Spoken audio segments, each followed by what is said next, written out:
Mike Radich here, and I'm now joined on the phone by MMA Veteran Daniel Straus. Daniel, how are you? All right, yourself? I'm good. Daniel, take me back to the beginning. How did you get started in MMA?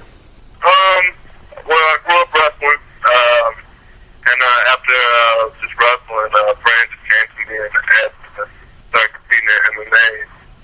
That's how I came about that, following a friend in the gym. I've seen you fight a couple times, but I noticed more in the Bellator featherweight tournament that when you fight at 145, you're bigger than anybody in that weight class. You look bigger than, 170-pound guys. I mean, how much do you walk around at, and how hard is it for you to cut to 145? Or is it hard at all? It actually really isn't. I don't really walk around. I've always, preferred, before Bellator, I always preferred to fight at 55, and I would walk around about 58. So once I got into Bellator, I started at fighting at 45. My weight kind of shot up a little bit, but staying active and it always kept the weight down. So it wasn't that hard of a cut. Speaking of being active, you've been real active. You've only been in this game since 2009. You already have 21 fights. Is that your management, your training that is telling you, hey, take some fights, get better, or is that you saying, hey, I want to get better, I want to be active, I want to take fights? Is that you or your management who makes the decisions? Kind of both. It's more mentally. I've always wanted to fight, and when I got the opportunity to do the sport, I didn't want to look back. So, I've taken fights and over because I just really wanted to get that. That I just always wanted to be at the top of the game.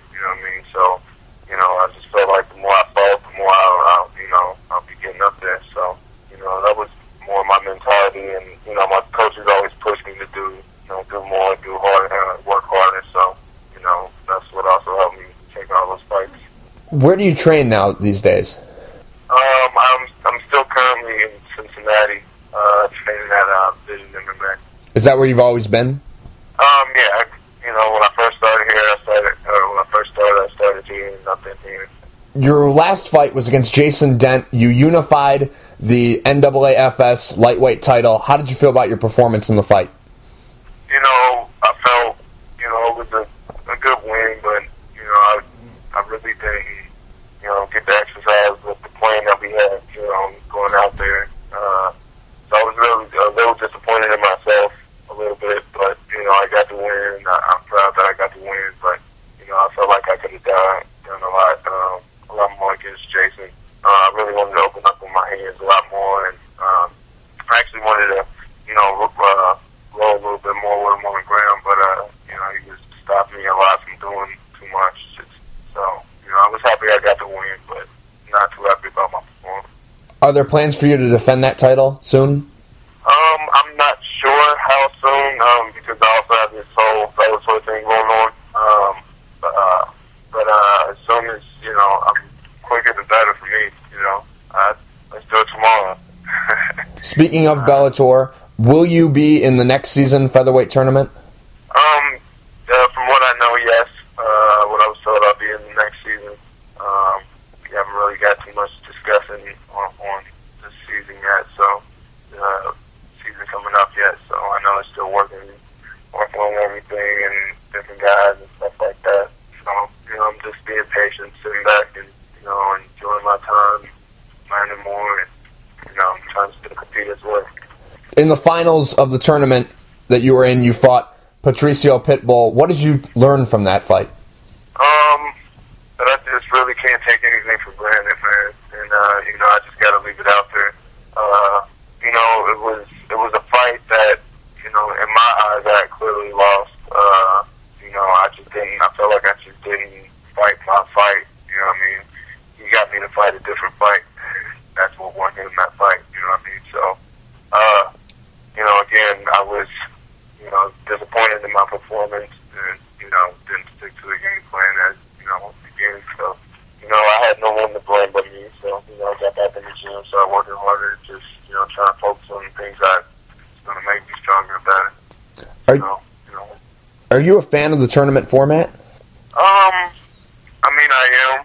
I like fighting offense. So, you know, the more fights, the better. You know, that's what, even if it was a bigger tournament and we got to fight, you know, more times, you know, that'd be even cool. But that's how they wanted it. But I do like fighting often, so the tournament is, you know, something that I'm really fond of.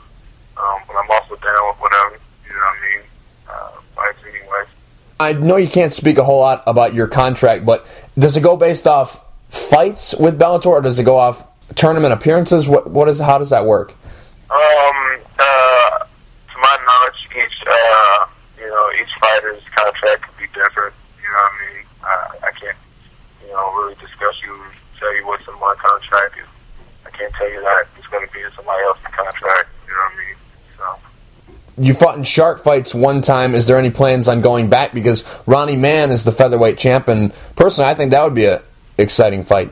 Yeah, actually, I mean, I don't, have any plans as far as, going back or anything, but I would love to fight for him. You know what I mean? I don't have a beef with fighting for him or anything like that. I actually fought on the same card the night that Ronnie Mann won that belt. Right. I think it was actually about a year ago. Excellent fighter, man. Real strong, real nice guy. Yeah, he's a tough kid. As 2011 is winding down, are you going to take another fight or wait till 2012 to return? I'm hoping I can get a fight before the end of the year. Hell, I'm hoping I can get 4 or 5 fights before the end of the year. But, I mean, I just, like I said, I like to fight. If I can get a fight before the end of the year, that'd be cool. I don't know when they have the tournament planned, so I don't know what their plans are as far as, let me fight outside the organization so close to the tournament. I am actually competing in Nuggets, so, I'm just staying busy and, just trying to do whatever I can. Daniel, real quick before I let you go, do you have any sponsors you'd like to thank? Anything you want to say to the fans? Yeah, I just want to thank everybody for, supporting me and believing me. And, my guys back home in Cincinnati at Vision MMA. I want to thank the guys that just recently helped me at American Top Team, Ron Foster, and all those guys. I appreciate it. Daniel, thank you for taking the time to talk. I really appreciate it.